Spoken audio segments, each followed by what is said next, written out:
여러분 안녕하십니까? 자, 오늘은 대한예수교 장로회 합동 측 헌법 정치편을 가지고 함께 공부해 보도록 하겠습니다. 앞으로 계속해서 1장에서부터 정치편 1장에서부터 23장까지를 가지고 우리가 합동 측 교단 내에서 행해지고 있는 그 모든 정치적인 행위들이 헌법의 근거를 하고 있는데, 여기서 말하는 헌법이란 대한예수교 장로회 헌법을 의미하죠.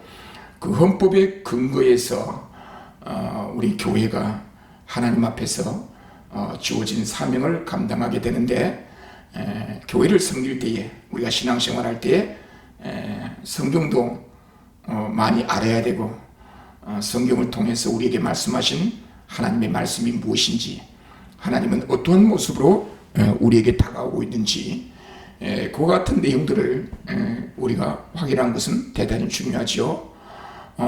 또한 교회를 운영할 때, 교회에서 신앙생활할 때에 우리들은 어떠한 정치적인 그 근거, 정치행위에 대한 그 근거는 어디서부터 와야 되는가, 운영의 룰은, 규범들은 어디서 와야 되고 어떤 기준에 의해서 이거를 진행해야 될 것인지에 대해서 우리가 살펴보려고 합니다. 제가 칼빈 대학교 신학대학원에서 목회자 후보생들을 위해서 한 12년 동안 교회법에 대해서 강의를 한 바 있습니다. 총신대학 신학대학원에서 교회 헌법을 가지고 강의한 경험을 갖고 있는데, 앞으로 이 강좌를 통해서 우리 대한예수교 장로회 합동 측에 소속되어 있는 모든 목회자와 목사 후보생들, 그 다음에 교회를 섬기고 있는 중직자들 한 번쯤 우리 교단 헌법 정치편을 공부해 보는 것도 과연 나쁘지 않다, 그렇게 생각됩니다. 우리 대한예수교 장로회 합동교단 소속된 목회자가 아니더라도 바로 우리 합동 측 교단 헌법에 근거해서 우리 한국의 다양한 장로교가, 장로교 총회들이 합동교단의 그 헌법을 모법으로 하여 운영하고 있기 때문에 대동소이합니다. 그래서 이 정치편을 통해서 우리가 한 번씩 살펴보기를 원합니다. 자, 오늘은 제1강으로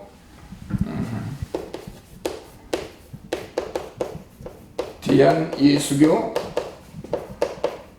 장로회 헌법 정치편입니다. 정치편.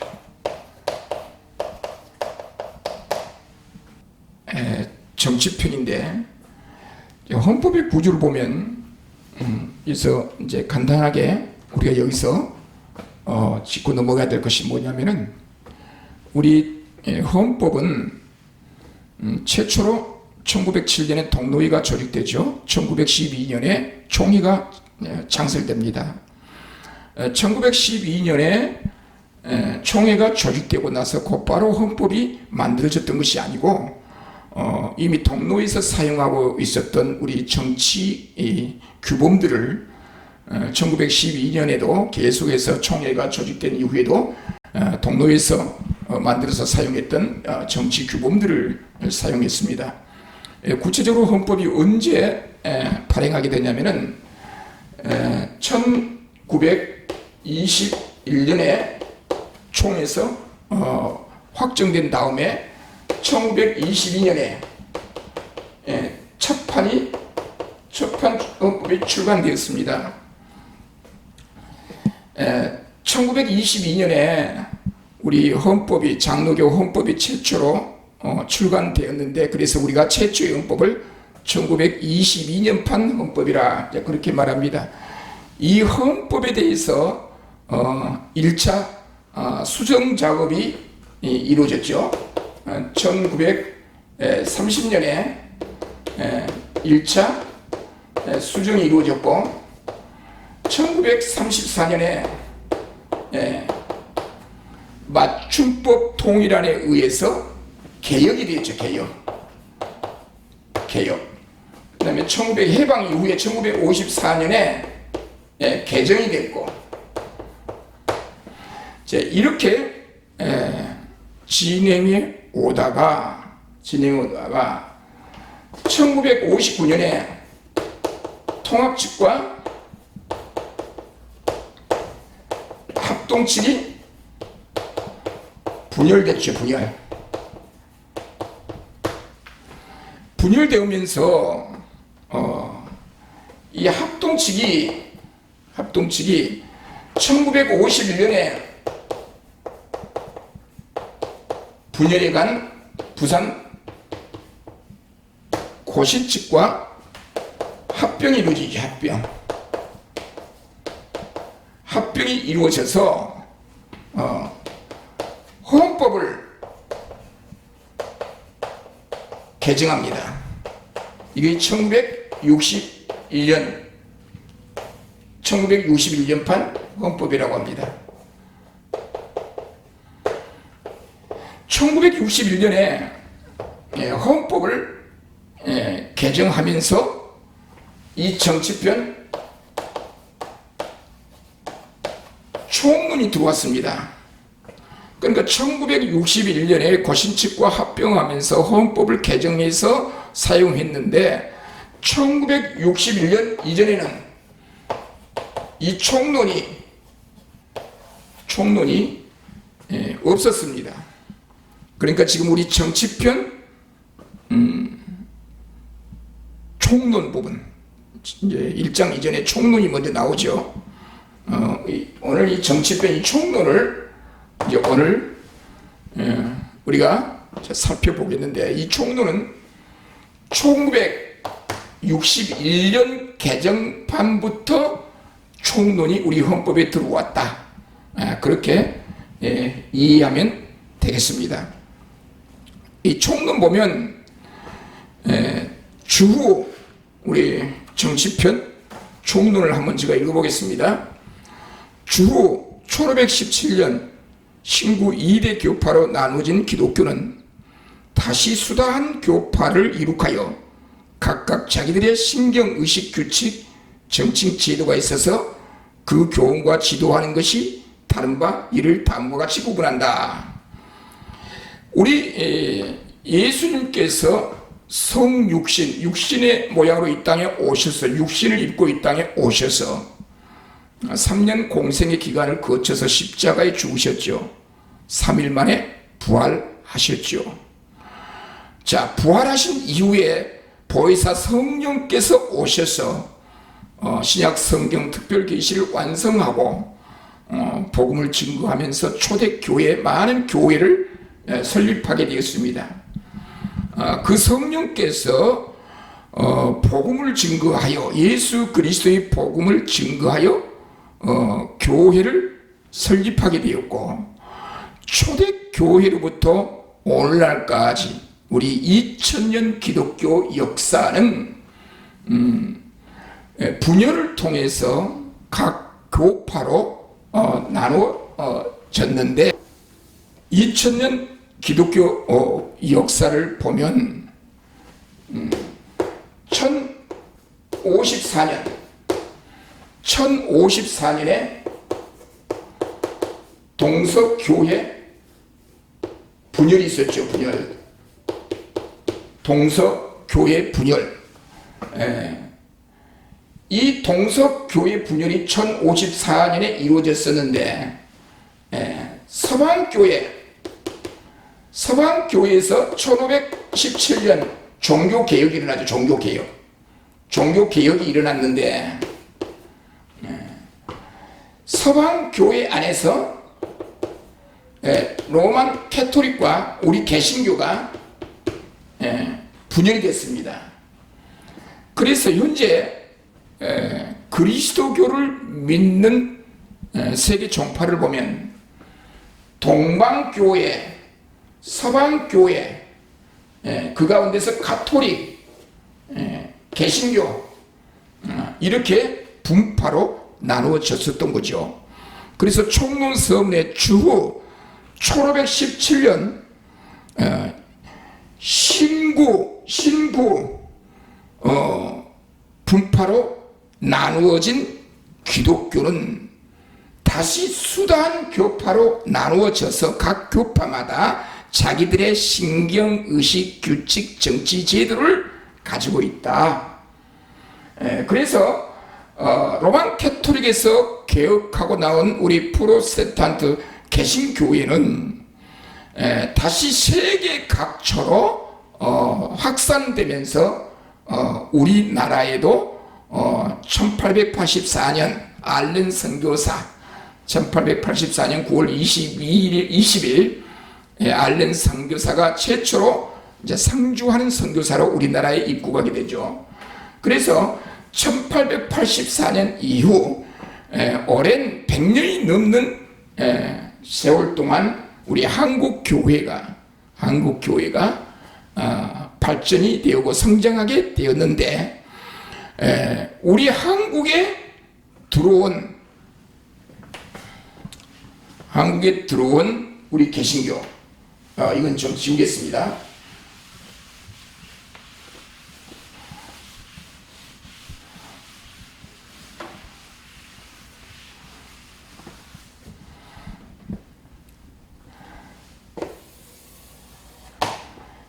한국에 들어온 1884년에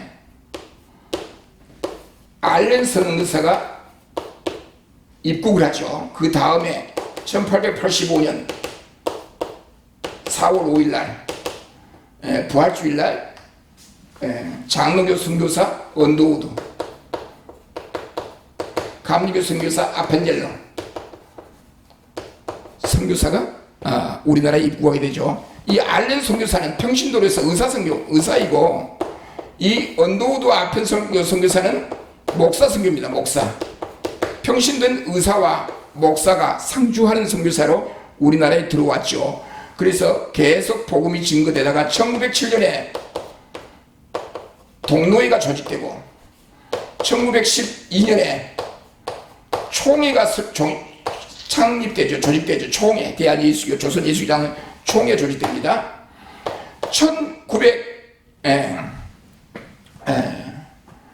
1951년에 이 하나의 총회 장로회가 1941년 분열이 돼서 고신측이 분열이 가죠.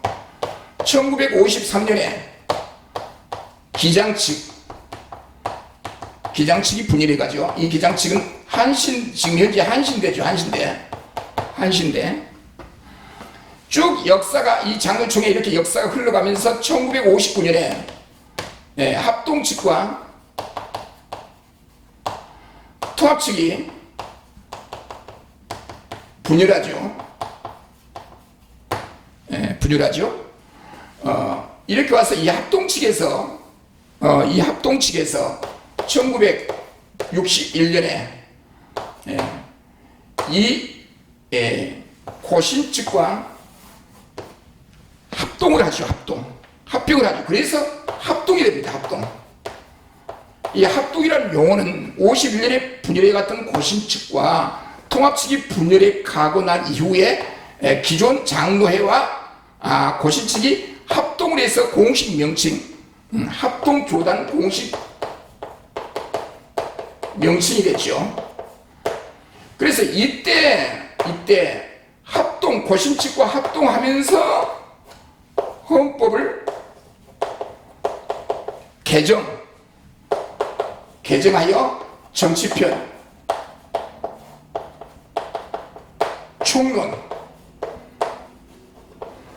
총론이 이때 삽입되었던 거죠.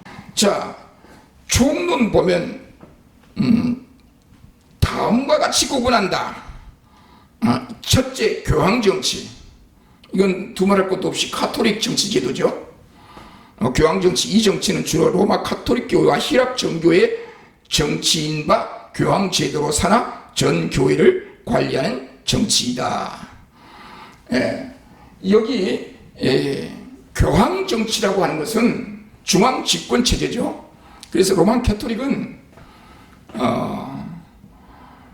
교인들의 총회가 우리 장로교 같으면 교인들의 총회가 존재하죠.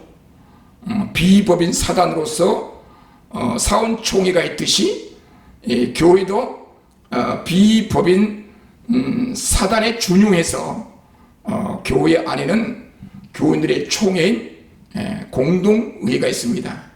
교인들의 총회 기관 공동의회에서 교회 이름에 중요한 결정들을 하게 되는 거죠.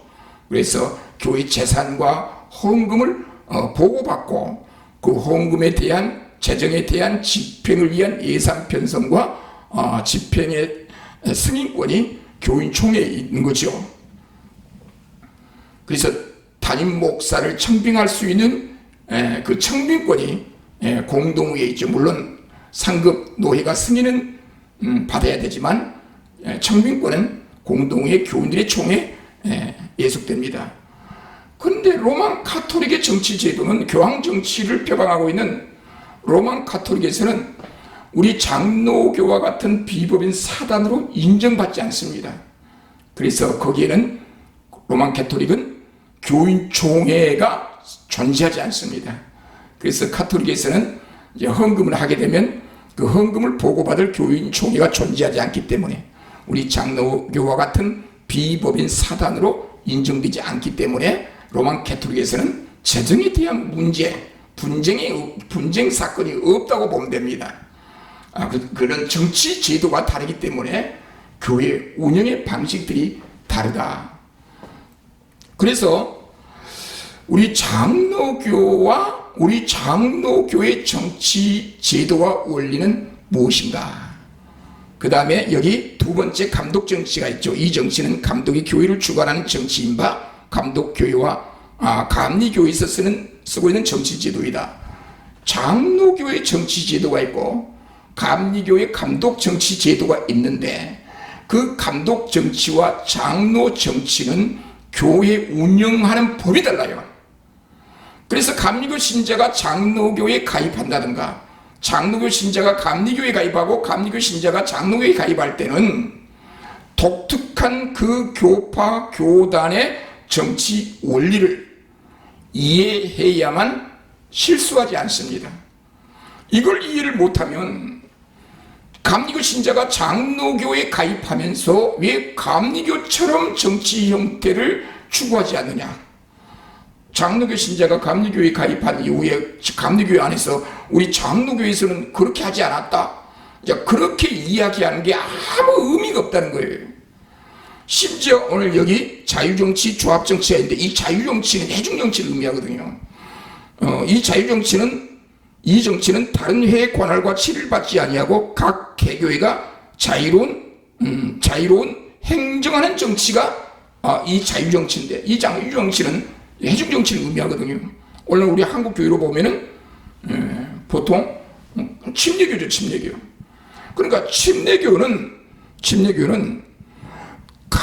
교회를 주관하는 상급 치계가 존재하지 않습니다. 여기서는 지교회가 자유롭게 교인들이 자유롭게 행정과 사법권을 행사하는 것이 침례교죠. 자유정치, 해중정치. 그러니까 침례교의 정치 형태와 장로교의 정치 제도는 정반대예요. 그래서 침례교의 교인이 장로교에 가입해서 우리 침례교에서는 이렇게 하지 않았다. 또 반대로 장로교 교인이 침례교에 가입해서 우리 장로교에서는 이렇게 하지 않는다. 그렇게 말해봐야 아무런 의미가 없다는 거죠. 그러면 우리 장로교 정치 제도는 도대체 뭘 의미하고 있는가? 다섯 번째 총론, 우리 5항에 보면 장로의 정치 제도가 나오는데 이 정치는 지교의 교인들이 장로를 선택하여 당회를 조직하고 그 당회로 실권을 행사하는 주권이 교인들에게 있는 민주적 정치다. 이걸 좀 지우겠습니다.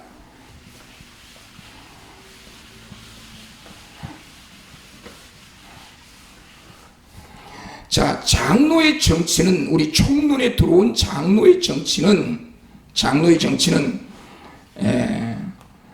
하자 하지의 정치 문답 조례, 하지의 정치 문답 조례에서 가지고 들어왔습니다. 하지 정치 문답 조례 제3문에서 가지고 와서 이 총론 장로의 정치란에 그 정치 문답 조례 3문이 세 번째 제3문이 우리 총론에 들어왔다는 거. 이 장로의 정치 제도는 지교의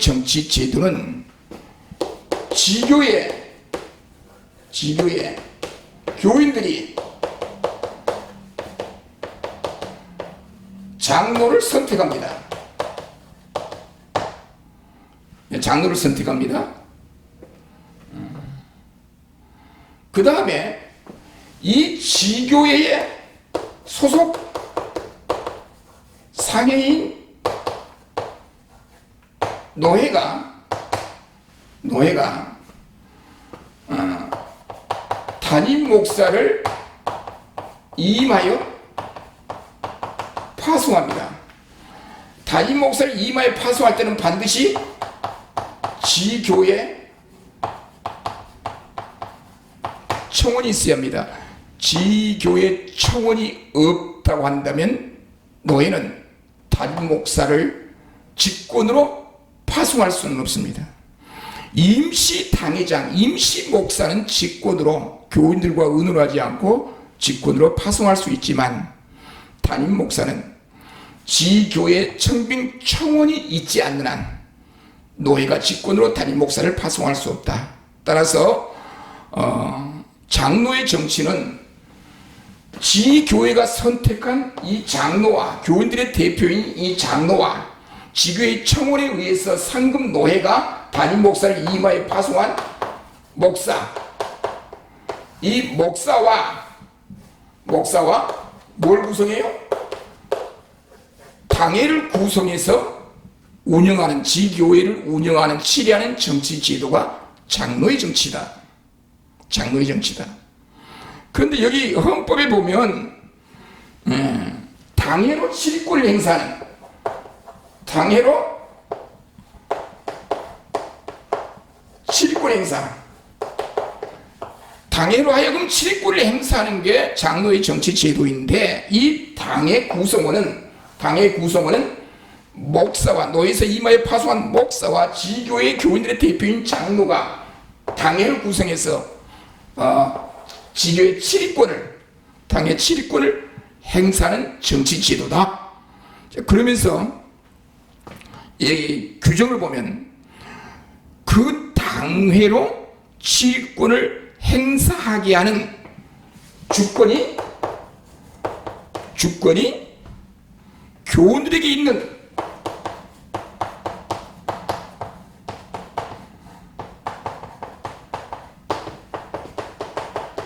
민주적 정치이다.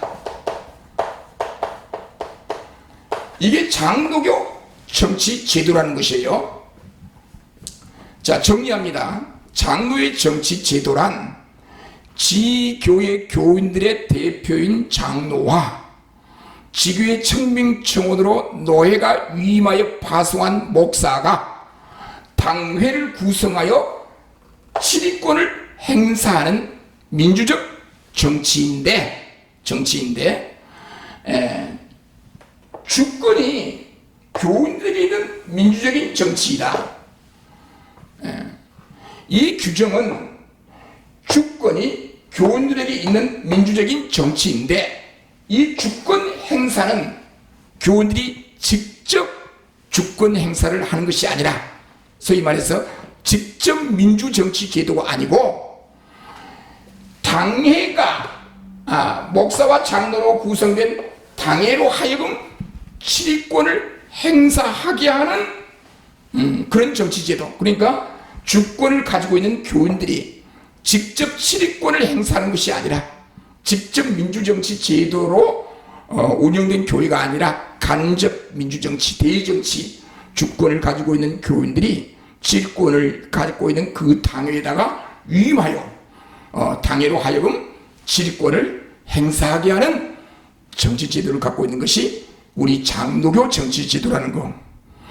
이것을 오해해가지고 일부 교회 저항 세력들이 장로의 헌법 정치 총론의 5항의 장로의 정치제도 가운데 주권이 교인들에게 있는 민주적인 정치이므로 주권은 우리 교인들에게 있다. 우리가 주권 행사하겠다. 그래서 목사 나가시오. 장로 나가시오. 그런 형태의 정치제도는 아까 말해서 자유정치, 해중정치, 침례교회와 같은 정치제도이고요. 우리 장로교는 주권이 교인들에게 있는 민주적 정치인데 주권을 갖고 있는 교인들이 직접 실권을 행사하는 것이 아니라 목사와 장로로 구성된 당에다가 위임하여 그 당으로 하여금 실권을 행사하는 정치 제도이므로 교인들이 주권이 교인들에게 있다라고 하는 이 규정을 가지고 마음대로 모여가지고 어떤 절차를 거치지 않고 교단 헌법과 교회 정관에 의한 어떤 적법한 절차에 의하지 않고 주권이 우리 교인들에게 있다. 우리가 행사하자. 주권 행사를 하자. 목사 나가시오. 장로 나가시오. 우리가 공동회에 교인총회 공동회에 모여가지고 목사에 힘시키고 장로에 힘시키고 그런 정치 제도가 아니고 주권을 갖고 있는 교인들은 목사와 장로로 구성된 당에다가 위임하여 지리권을 위임하여 지리권을 행사하는 정치 제도가 장로의 정치이므로 제 아무리 주권을 가지고 있는 교인들일지라도 독자적으로 법을 준수하지 않는 가운데 적법한 절차를 거치지 않고 마음대로 교회 분란을 일으키면 그 교인들은 치리의 대상, 소위 말해서 출교 처분을 받음으로 이 당회로부터 출교 처분을 받게 되면 그 교회 구성원이 될 수 없다는 것, 교회 출입도 할 수 없다는 것. 이런 내용들을 우리 정치편 총론에다가 이런 내용들을 1961년에 삽입했다는 거죠. 이제 그 다음에 3심제 여기 장로의 정치 규정 가운데 당회는 7위 장로와 목사인 강도 장로로 두 반으로 조직돼요. 자, 우리 장로교는 헌법에는 장로의 헌법에는 삼중직 목사, 장로, 집사 삼중직으로 되어 있지 않고 잘 보세요. 우리 교단 헌법의 총론에는 목사, 장로, 집사 삼중직으로 규정되어 있지 않고 장로와 집사 이중직으로 되어 있어요. 이중직. 이 장로는 다시 목사와 치리권과 말씀권, 교훈권을 갖고 있는 설교와 치리권을 갖고 있는 목사와 장로, 치리권만을 가지고 있는 장로, 목사와 장로가 장로로서 규정되므로 우리 장로교 헌법은 장로와 집사라고 하는 이중직으로 규정되어 있다는 것. 이 총론에서 이것을 확인하고 넘어가면 나중에 항존직에 대해서 항존직 규정에서 이 문제가 더 자세히 나옵니다. 그때 가서 더 설명하기로 하고 우리 총론 장로정치 147편 맨 하단에 보면 당에는 7위 장로와 목사인 강도 장로로 두 반으로 조직되어 두 반 이중직 장로와 집사 두 반 이중직으로 조직되어 지교회를 주관하고 그 상해로서 노예대회 및 총회 이같이 3심제 7위 제도를 두고 있다. 여기서 3심제 이 얘기가 나오는데 우리 교단 헌법이 1961년에 이 총론 부분을 삽입하면서 이 규정을 실수하는 거예요. 잘못 규정하고 있는 거예요. 당회에 상해로서 노예, 대, 총회 이같이 삼심제 7이다. 이 삼심제 정의를 이렇게 내리고 있어요. 삼심제 정의를. 그러면 이 삼심제 정의는 결국 삼심제를 포함해서 당해를 포함해서 이 삼심제와 함께 사심제가 된다는 이야기예요. 당해, 상해로서 노예, 대, 총회 이같이 삼심제 7위의 제도를 두고 있다. 그러면 노예, 대, 총회가 삼심제라면, 우리 장로가 삼심제라면, 그럼 당해는 7위는 뭐예요? 이 당해는 여기에 삼심제에 어디에 속하는 거예요? 총론에 규정할 때 이 부분을 잘못 정의를 내렸는데, 잘못 개정했는데, 수정했는데, 정확한 표현은 장로의 7위는 삼심제도로서 당해, 노예, 대가 있고, 다 있고, 대해, 대가 아니고, 노예, 대, 총회가 있다. 그러니까 두 종류의 삼심제, 두 종류의 삼심제 7이라는 거. 우리 장로교는 사심제가 아니고 두 종류의 삼심제. 당에 소속 해오린 자는 당의 노예, 대로 처리하고요. 노예 해오인 자는 노예, 대, 총에 소속되어서 7위의 제도의 영향, 관할을 받게 되고, 당의 장로와 평신도들은 당의 소속이고, 목사는 당의 소속이 아니라 노예 소속이죠. 소속이 달라요.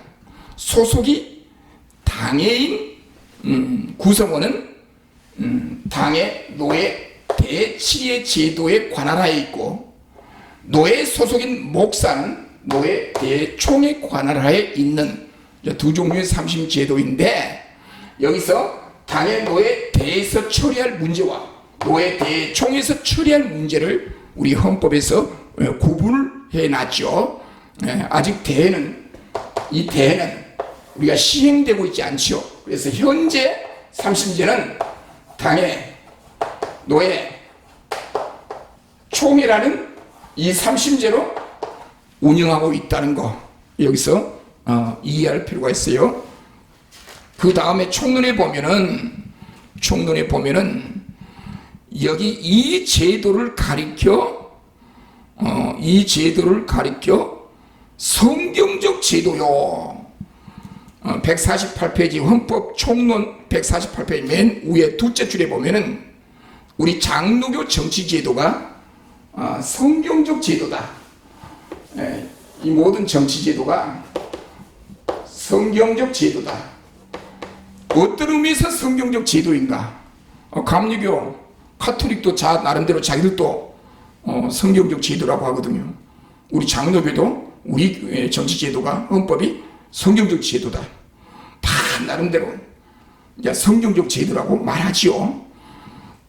이제 이런 부분들은 각 교단별로 교파별로 성경적 제도임을 스스로 각 교파가 입증을 하고 있는데, 우리 장로교는 이런 정치 제도가 성직자에게 집중되어 있는 권력도 아니요, 평신도에게 집중되어 있는 권력도 아니고, 성직자와 평신도 사이의 중간 개념을 차용하여 대의정치로서 서로 성직자와 평신도가 견제와 균형을 통해서 절대 권력으로 인해서 성직자의 절대 권력, 평신도의 절대 권력으로 어느 권력이 교회가 어느 집중되어서 교회의 타락을 방지하기 위해서 권력이 어느 곳에 집중되지 않게 하는 견제와 균형을 통해서 교회가 운영되도록 하는 정치제도가 우리 장로교의 정치제도의 특징이라는 거.